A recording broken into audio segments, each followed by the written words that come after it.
hooyada iyo aabaha hadday ku rabi fur naagta haddayna hooyada iyo aabaha rabi dir naagta dir mutabarri'un min waalidayhi bal dhegaysta nin labadiisa waalid iska beriyeelayoo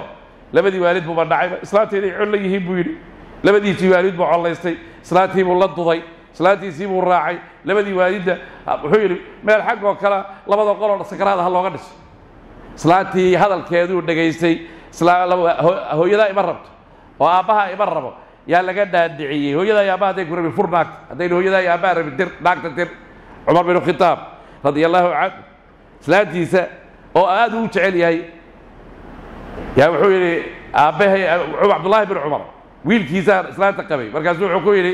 cumar baa u yimid wuxuu waliyaa fur islaanta markaasuu yidhi ma furahay islaantayda waa jeclaha war waa furee fur buu yidhi dacwadii iyadahay nabigaa loo keeno waxaa layidhi cumar wuxuu leeyahay gabadhan ha la furo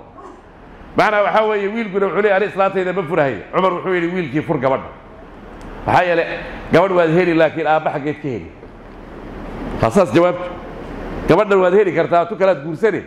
aabba xaggeed ka heli ma aabba labaad baa ku dhali sidaa daraaddeed aabbaha amarkiisa inaad qaadatood raacdo meeshaasaa laga qaadanhayaa